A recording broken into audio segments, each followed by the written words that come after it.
حضرت یہ فرمائیے گا کہ یہ تاخیر کیوں ہو سکی اے پی سی کے انعقاد میں؟ اس پر حکومتی سطح پر بھی تنقید کی جاتی ہے کہ یہ تو علامتی معاملہ ہو چکا، تو اگر عوام الناس کو یہ سمجھانا پسند کریں کہ تاخیر کی بنیادی وجہ کیا تھی؟ تو ظاہر ہے کہ ہوئی تاخیر تو کچھ باعث تاخیر بھی تھا، تو یہ جو 2 سال گزرے ہیں تو یہ بہت لمبا عرصہ ہے تاخیر کا، اور یہ نہیں ہونا چاہیے تھا۔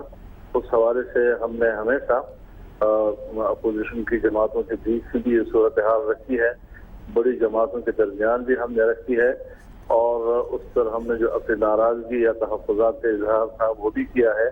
لیکن اب جب دوبارہ ہمارے رابطے بحال ہو گئے ہیں اور ان قریب یعنی ہفتہ 10 دن کے اندر اندر رہبر کمیٹی اور اے پی سی کے انعقاد کے امکانات بھی پیدا ہو گئے ہیں، تو میرا خیال میں ہمیں اس پہلو کو ترجیح دینی چاہیے تاکہ ہم ہم آہنگی کے ساتھ ایک متفقہ موقف لے کر میدان عمل میں آ سکیں۔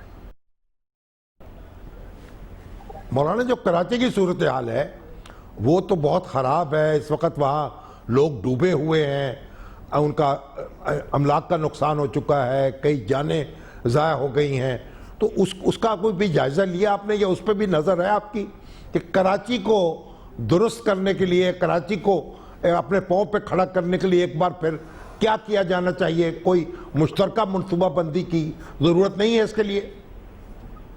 حضرت کراچی ہمارا ایک ایسا شہر ہے کہ جہاں پورے ملک کا غریب طبقہ جن کے پاس روزگار کی کوئی صورت نہیں ہوتی وہ کراچی کا رخ کرتا ہے، اور اس کی آبادی جس تیزی کے ساتھ بڑھتی ہے شاید پاکستان کے دوسرے شہروں کی آبادی اس انداز سے نہیں بڑھ رہی۔ پھر جب آپ روزگار کے لیے ایک شہر پر اتنا پریشر ڈالتے ہیں تو اس سے ظاہر ہے جی کہ لوگ گھر بھی بنائیں گے، رہنے سہنے کی جگہ بھی بنائیں گے۔ زیادہ تر کراچی کا کوئی نقشہ موجود نہیں ہے، اور جہاں پر پانی کے نکاس کے راستے ہیں وہاں پر بھی دکانیں، بلڈنگیں، ہوٹلیں بنے ہوئی ہیں، چنانچہ ہر طرف سے نکاس کے راستے بند ہیں۔ ہم اس دن روتے ہیں جس وقت بارشیں ہو جائیں اور ہمارے شہر جو ہے پانی سے بھر جائے، اور یہ ایک دفعہ نہیں، سال 2 سال کے اندر اس قسم کی صورتحال پیدا ہوتی رہتی ہے، لیکن کبھی ہم نے اس کو سنجیدگی سے نہیں لیا، کسی حکومت نے اس کو سنجیدگی سے نہیں لیا۔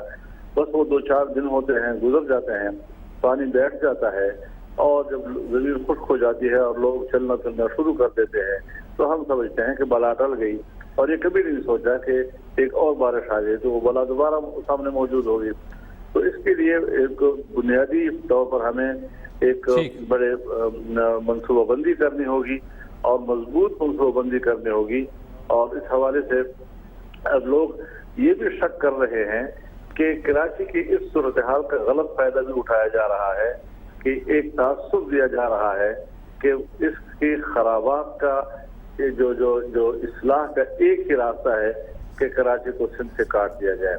میرا خیال ہے یہ ملک پہ ایک نیا ایشو پیدا کرے گا، اور ایک ایسا تضاد کہ کل فاٹا کو تو صوبے کے ساتھ ضم کیا جا رہا ہے، وہاں قبائل کہہ رہے تھے کہ ہمیں الگ رکھو، تو ان کو زبردستی جو ہے صوبے کے ساتھ وابستہ کر دیا گیا۔ یہاں پر سندھی لوگ کہتے ہیں کہ کراچی کو اکٹھا رکھو، اور یہاں پر اس کو الگ کرنے کی باتیں ہو رہی ہیں۔ تو اس قسم کی چیزیں جو لوگوں کی بدحالیاں ہیں اور شہر کی جو خرابات ہیں اور تباہیاں ہیں، ان کو سیاسی ایشو کیوں بنایا جاتا ہے؟ ان کو وہیں تک رکھا جائے جہاں تک ہے، اور پاکستان کا سرمایہ وہاں پر اس طرح صرف کیا جائے کہ جس سے نکاح کا انتظام ہو سکے۔ اور اس طرح اب اسلام آباد بھی تو ایک شہر ہے، بڑا شہر ہے، بڑا ہوتا چلا جا رہا ہے، اس کی آبادی میں بھی اضافہ ہو رہا ہے، لیکن وہاں بارش اور ہر وقت بارش، لیکن اس کے باوجود وہاں پانی نہیں کھڑا ہو رہا، اور وہ فطری اور طبی راستوں سے وہ پانی نکل جاتا ہے۔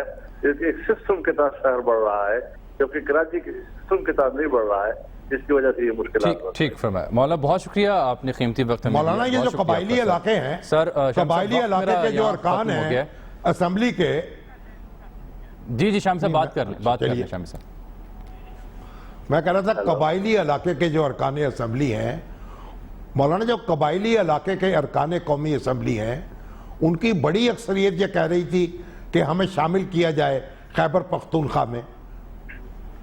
حضرت یہ بالکل جھوٹ بولا گیا اس وقت بھی، ایک تو قبائلی اراکین کو یہاں کی جو مقتدر قوتیں ہیں انہوں نے جکڑ رکھا تھا، ان کے ہاتھ پاؤں باندھ دیے تھے اور ان کو منع کیا تھا کہ آپ نے اختلاف رائے نہیں کرنا. حالانکہ 19 لوگوں میں 15 لوگ جو ہیں وہ اس کے خلاف تھے اور 4 جو ہے وہ اس کے حق میں تھے. لیکن جب ووٹ کا وقت آیا تو سب نے کہا کہ ہم ووٹ نہیں ڈالیں گے کیونکہ پھر ہم حلقوں میں نہیں جا سکیں گے. ٹھیک، بہت بہت شکریہ سر، وقت کی قلت، بہت شکریہ آپ کے قیمتی وقت کا. شامی صاحب بریک آن پہنچے یہاں پر، بریک کے بعد واپس آتے ہیں. تو کراچی کے ہم ذکر کر رہے تھے ابھی، تو جو وفاق کا ٹرانسفارمیشن پلان ہے کراچی کے لیے، شہباز گل صاحب سے بات کریں گے.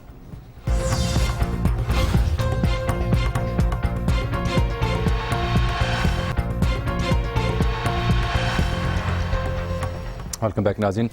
کراچی ٹرانسفارمیشن پلان پہ بات کرنی ہے، لیکن شامی صاحب آپ کچھ فاٹا کے بارے میں کہنا چاہ رہے ہیں. میں ساتھ میں شہباز گل صاحب کو خوش آمدید کہہ لوں پروگرام میں. گل صاحب بہت شکریہ آپ نے جوائن کیا. شامی صاحب ذرا پچھلی گفتگو کو وائنڈ اپ کرنا چاہ رہے ہیں. جی سر.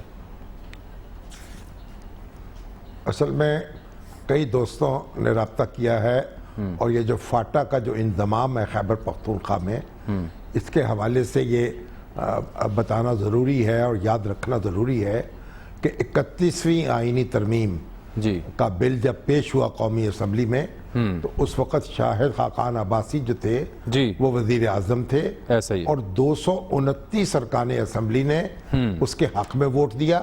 ٹھیک. مولانا فضل الرحمان کی جماعت جو ہے جمعیت علماء اسلام فے اور پختونخوا ملی عوامی پارٹی جی جو اچکزئی صاحب کی جماعت ہے، وہ اس کی مخالف تھیں. 11 ووٹ اس بل کی مخالفت میں آئے اور فاٹا کے کسی رکن قومی اسمبلی نے اس بل کی مخالفت نہیں کی. بالکل ٹھیک. تو اس لحاظ سے یہ ایک حقائق ان کو مد نظر رکھنا ضروری ہے. ٹھیک. شہباز گل صاحب آج یہ فاٹا کہ جی شامی صاحب میں نے کہا فاٹا کے لوگوں کی مرضی اس میں شامل تھی کہ وہ خیبر پختونخوا کا حصہ بن جائے. ویری ٹرو سر، ویری ٹرو. بہت شکریہ کہ آپ نے اس کو واضح کر دیا ناظرین کی نالج کے لیے. گل صاحب آپ سے رابطہ اس لیے کیا آج کہ یہ جو کراچی ٹرانسفارمیشن پلان ہے یہ بالآخر ایک بہت بڑی خبر ہے کہ وفاق سر جوڑ کے بیٹھا ہے، کچھ کرنا چاہ رہا ہے. وزیر اعظم خود کہتے ہیں کہ عوام کو وہ بند کر کے نہیں بیٹھ سکتے. تو یہ بتائیے گا دیکھنے والوں کو، بالخصوص اہلیان کراچی کو، یہ کراچی ٹرانسفارمیشن پلان ہے کیا؟ وفاق کیا کرنا چاہتا ہے؟ بہت شکریہ آپ کا. سب سے پہلے میں شامی صاحب کی خدمت میں عرض کروں گا کہ یہ مجھے ابھی کسی دوست نے بتایا کہ یہاں مولانا فضل الرحمان آئے تھے جو JUIF مطلب جو JUI فیک کے سربراہ ہیں. انہوں نے کوئی بڑا ہی گھٹیا لفظ استعمال کیا عمران خان صاحب کے بارے میں کہ میں ان کی فلاں چیز کا جواب نہیں دوں گا.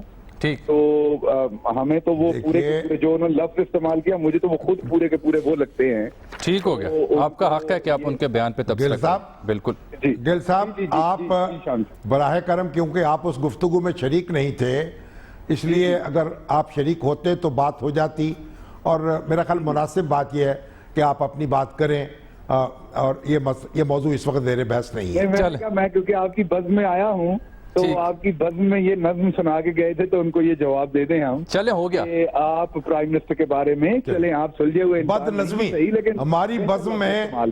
ہماری بزم میں وہ نظم سنا کے گئے تھے تو بد نظمی پر کو پیدا کرنی ضروری تو نہیں ہے. چلے ہو گیا. چلیے ہو گیا. فرمائیے آپ. انہوں نے ہمیشہ کی طرح تقریب کاری کرنے کی کوشش کی تو میں آپ ان کے ساتھ صنعت کاری کر رہا ہوں. اس وقت بہت اچھا. اچھا سر آ جائیں نا، اب اصل مدے پہ آ جائیں. چلیں آپ کا وقف آ گیا نا. کراچی ٹرانسفارمیشن پلان ہے کیا؟ وفاق کیا کرنا چاہتا ہے؟ جی دیکھیے 18ویں ترمیم کے بعد جو آئینی حقوق ہیں اور جو آئینی ذمہ داریاں ہیں وہ صوبائی گورنمنٹ کو گئیں، لیکن ود ڈس انڈرسٹینڈنگ گئی. میرا خیال ہے اس پہ میں نے آپ دونوں کی گفتگو بہت دفعہ سنی ہے اور آپ دونوں اس چیز کے بڑے دائی ہیں کہ عوام کی جو بے تک جانے چاہیے ان کے رائٹس، جو لوکل باڈیز ہیں، جو لوکل گورنمنٹس ہیں، ان کو ان کی اتھارٹی ملنی چاہیے. میں یہ سن رکھا ہے کہ شامی صاحب بھی اس پہ لب کشائی کرتے رہتے، آپ بھی کرتے رہتے ہیں ٹویٹر پہ بھی، یہاں بھی. نہیں بالکل ٹھیک بات ہے. اب جو ہم نے 18ویں ترمیم میں صوبوں کو تو سب دے دیا. میں صوبوں کو صرف سندھ کو نہیں کہہ رہا، پنجاب کو بھی کہہ رہا ہوں. ہم نے بزدار صاحب کے بھی ہاتھ میں پاور دے دی، ہم نے شاہ صاحب کے ہاتھ میں بھی سندھ میں پاور دے دی. اب وہ پاور دی تھی ود دس انڈرسٹینڈنگ کہ وہ آگے بدین میں